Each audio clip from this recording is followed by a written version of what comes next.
When I was about 9 years old, I lived with my mother and my little sister in a small house in a quiet town. The street was mostly safe and children rode their bicycles outside during the summer. Even then, however, there were things about the house that did not feel right. My mother used to say it was old. Old houses make noises, she would tell us.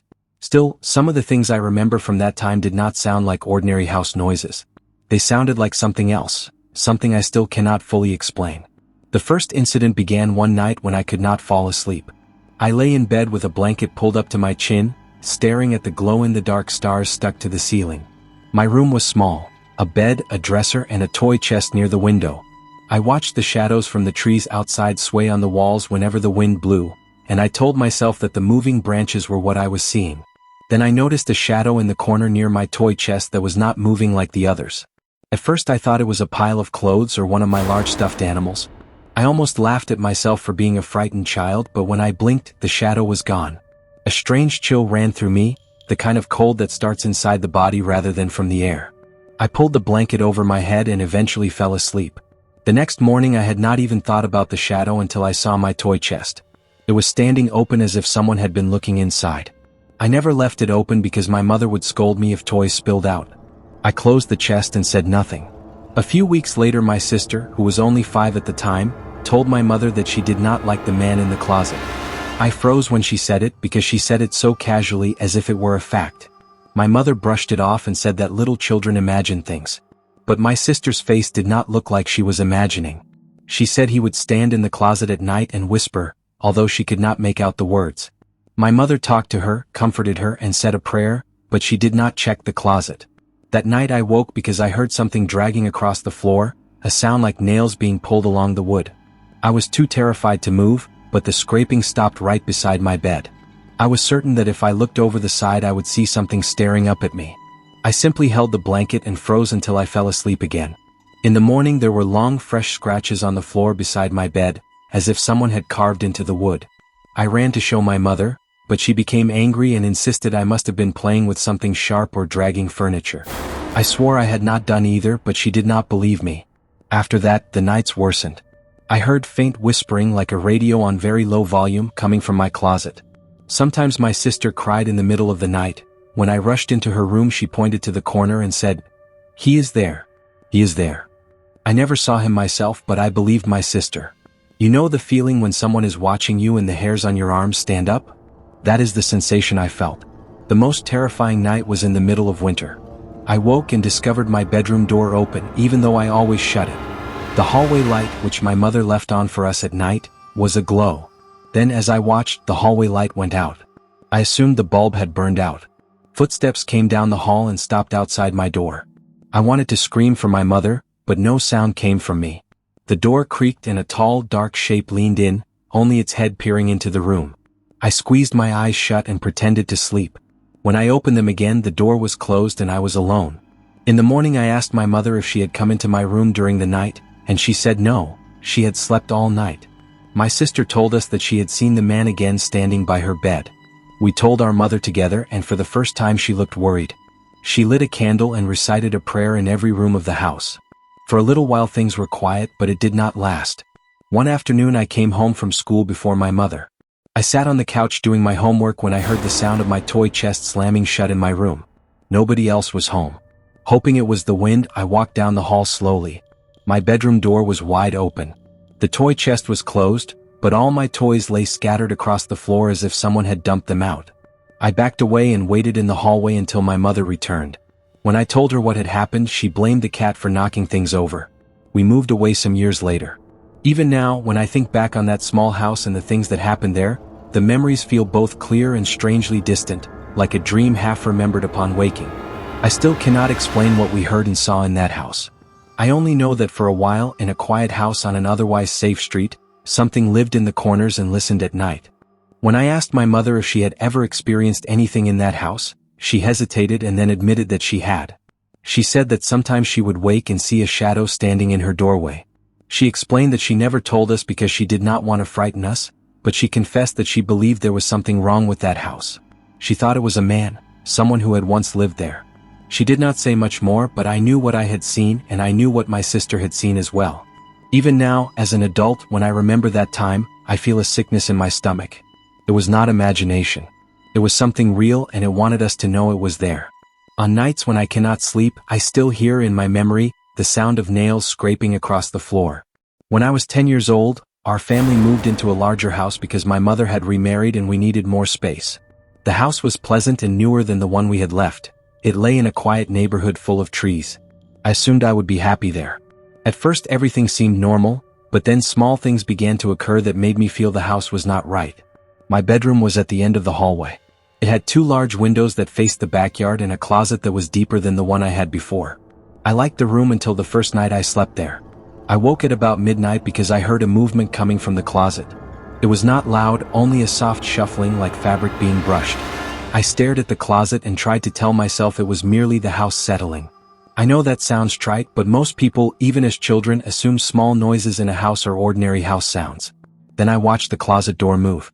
It did not swing open. It trembled as if someone on the inside had pressed lightly against it. I wanted to run to my mother's room, but I was frozen. I remained that way until sleep took me again, still staring at the closet. The next morning the closet door was slightly ajar, although I had shut it tightly. I asked my mother if she had gone in there. She said no. She suggested maybe the air vents had pushed it, but I knew it was not the vents. The nights after that became worse. I began to hear tapping on the window glass. At first I blamed tree branches, but when I looked there were no branches near the window. The tapping continued for minutes. When I drew the blanket over my head, it would stop. I attempted to ignore it until one night I finally peered out. I saw a pale hand pressed to the window.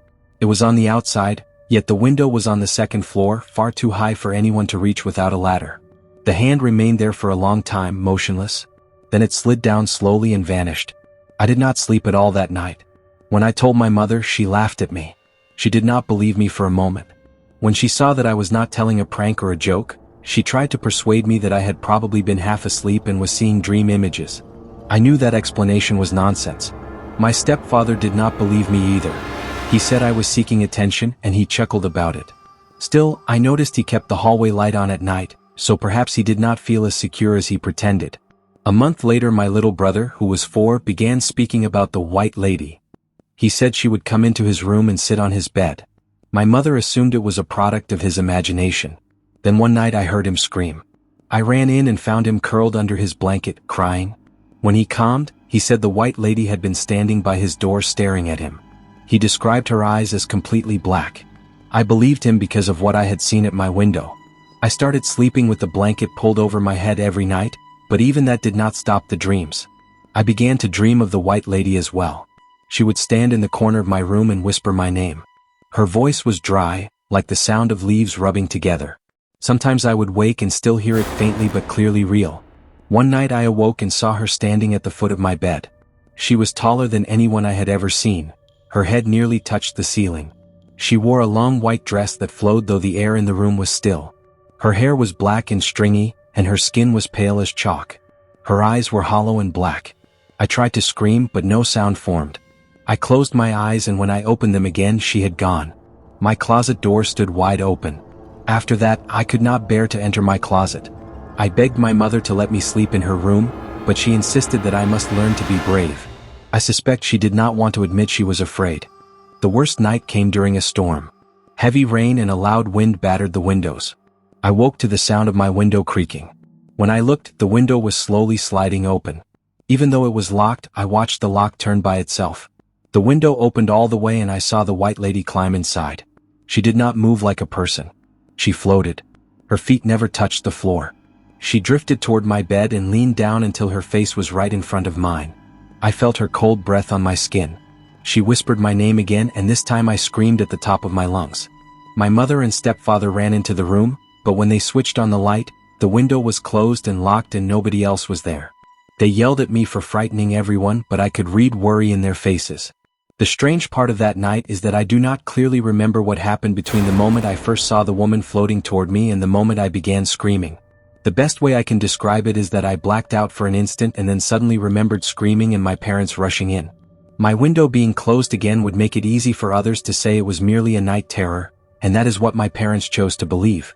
My mother began taking me to therapy for a while because they were concerned. We lived in that house for 3 more years and I never grew accustomed to it.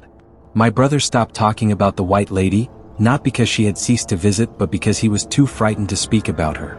I think he simply wanted to avoid going to therapy. Sometimes, when a storm rolls in at night, I am still afraid to rise from bed to go to the bathroom or fetch a glass of water. I will glance toward the corners of the room to make sure I do not see something tall lurking there. These experiences remain with a person into adulthood. I would be more willing to accept the explanation of night terrors if I had not seen that hand on my window before my little brother ever mentioned the white lady. Perhaps this is one of those inexplicable events that will never have a satisfactory explanation. When I was 8 years old, I rode my bicycle every day after school. I lived on a quiet street lined with small houses and large trees. I learned every crack in the sidewalk. I learned where the mailman stopped. One house down the block caught my eye. I had to ride near the corner to glimpse the yard. There was a long driveway and a wide lawn. An older man stood in that driveway most afternoons. He always wore a hat and remained where the driveway met the sidewalk, watching down the street. When I rode by, he would call out a greeting. He never stepped off his driveway. He never crossed onto the sidewalk. He called to me and waved, and then returned to watching his yard. I always waved back. My mother had told me never to cross the street alone, so I never walked across to speak with the man directly.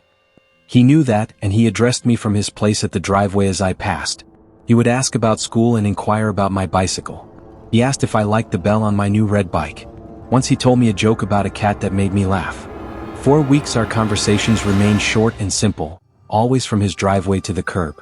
He seemed to know small facts about my life without my telling him, that I had a little brother or that my father had bought a new car.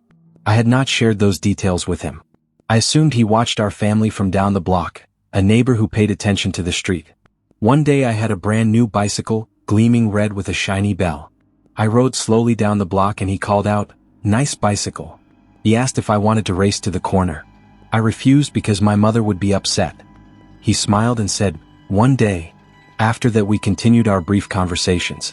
He told me about a bird that liked his fence and mentioned a rule never to step on a certain stone. He narrated a story about a dog that always returned a slipper. He sounded like a man with time to watch small things. I began to look for him whenever I rode by. Some afternoons he stood there and some afternoons he did not. Then one week he stopped coming outside. I pedaled down the block and no one stood in the driveway. The curtains in the front window were drawn. It felt strange not to see him. I wanted to ask my mother if I could cross the street to speak with him in person, but she refused, saying the road was not for unsupervised children. A few days later I saw a woman in the backyard of that house, someone I had never seen there before. I had to ride around the corner to get a view. She had her hair tied back and held a watering can, so I assumed she was tending the flowers. I stopped my bicycle down the street so she would not notice me too closely. I wanted to call across the road like I always did, but I hesitated. I didn't call out to her that first time. I don't know if it was because I was too shy, or maybe because I was scared of what my mother would say if I stayed out too late. The woman didn't seem to notice me any more than I noticed her, though. A few days later when I rode by again, she was sitting on the back porch. She had a mug in her hands, steam rising faintly in the cool air. I sat on my bike at the edge of the street, watching for a moment, wondering if I should call out like I used to with the man in the driveway. Then she opened a small side door and walked around the house. My curiosity got the better of me. I pedaled slowly to the corner and waited at the bend of the sidewalk where it curved, glancing up and down the block to make sure my mother wasn't outside. My heart beat fast. I decided in that moment I would do it. I pushed my pedals hard, crossing the street like my life depended on it. Up close, the house looked much bigger than it ever had from across the road. The driveway stretched long and sloped gently down to the street. The whole place had a heavy silence that made me feel like I wasn't supposed to be there at all. I stopped at the end of the driveway near the back gate. The woman turned when she heard the sound of my bike tires crunching on the pavement. Her eyes met mine, just a small boy with a red bicycle standing at the gate. She looked surprised but not angry. She came closer, opened the gate, and asked me what I was doing there. Nervously, I told her about the man who used to stand in the driveway. I said he always waved to me, that he knew my name, and that once he even told me he would race me one day. The woman wiped her hands on her dress as though she had been working in the yard, and then said quietly that the man I described sounded like her husband. I felt a little relieved, thinking she was about to tell me he was inside, or that he had gone on a trip. I even half expected her to call him out so I could see him again. But she didn't smile. Her voice grew heavier. She told me her husband had died the year before. The words made my chest go hollow. I asked if she had a picture, desperate to see for myself. She went inside the house and after a few minutes, came back holding a small framed photograph. In it was the man I had always seen, the same hat, the same broad smile. My stomach twisted. But then she told me something that made my skin prickle. She said her husband had a scar across his cheek, a pale line that ran from ear to mouth, a mark he had carried since he was young. I looked down at the photo and there it was, the thin scar clear as day. I remembered the man in the driveway. His face had been smooth, round, unmarked. The hat matched, the smile matched, but the scar did not. I tried to explain, saying I thought maybe once I had seen him rub his cheek as though there was a mark there, but I hadn't thought much of it. The woman shook her head. She told me the scar had been there for decades, though sometimes he grew stubble to cover it. She repeated firmly that her husband had died, and that no one else lived in the house. She said she herself had only moved back last summer to take care of the garden, and in all that time she had never seen or heard anyone standing in the driveway. Fear began to seep into me then. I thanked her quickly and backed away, rolling my bike down the sloping driveway until I reached the road again. I didn't dare look back at the yard as I pedaled away. The ride home felt strange and silent, like the long empty drive you take after nearly getting into an accident. Radio off, windows rolled up, your mind buzzing. When I got home I put my bike in the garage. My mother didn't ask any questions, just reminded me to be careful. That night I couldn't sleep. I kept replaying the man in my head, the hat, the laugh, the way he said my name. And then the scar that wasn't there. The next day I rode by again. The curtains of the house were open. Sunlight poured onto the porch and across the driveway, but no one was there. No man in a hat. No one watching. I stood at the corner, lifted my hand and gave a small wave anyway. Nothing. So I pedaled away.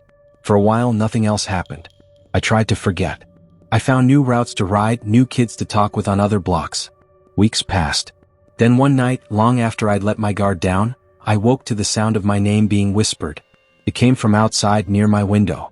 The voice was familiar, too familiar. It called my name exactly the way the man in the driveway used to say it. My whole body froze. Then I sat up fast, dizzy, the sound of raindrops tapping against the glass mixing with that voice, repeating, calling me again and again. Terrified, I screamed for my mother and dove under the covers, hiding. She rushed into the room, sat beside me, and rubbed my back as I tried to explain through tears that someone was outside calling me. She insisted it was just the wind. To prove it, she lifted the blinds and showed me there was no one there. I had to see for myself. I crept to the window. The yard was empty, only rain and darkness. My father even got up, checked every lock, and shone a flashlight across the lawn. The beam fell on wet grass, the driveway, the street, nothing else. Still, I knew what I had heard. When I insisted, they gave me the same answer most parents give, that I must have dreamed it. The next morning, my throat was raw from all the shouting. At school, when I told my friends what had happened, they laughed at me, saying I was crazy to believe in ghosts. One of them even dared me to go stand in the driveway that night and call out the man's name. I didn't take that dare. Days turned into weeks and nothing happened again. Eventually, the woman's house sat empty for a while. I saw movers hauling boxes and later, a new family painting the front. Cars filled the driveway, but I never once looked for a man in a hat again. Life moved on. I grew older, learned new routes, met new neighbors and their dogs. By the time I turned 18, I left for college. My parents sold our house while I was away, so I never returned to live on that street. But the memory of that man never left me. It sits inside me like a stone I can't quite shake off. Sometimes I wonder why I didn't press the woman for more answers, why I didn't ask for more pictures or for a wedding photo, or why I didn't tell her every detail of what I saw. But I was 8 years old. Fear had more weight than curiosity back then. Years later, I drove down that street again just for the hell of it. A child was riding a bike near the corner just like I used to. The long driveway stood empty. For a moment, I wanted to stop, to ask that child if anyone had ever stood there and waved. I wanted to know if anyone else had ever heard a voice in the rain. But I didn't stop. I just kept driving, letting the memory stay as it was. And to this day, I still try to suppress it.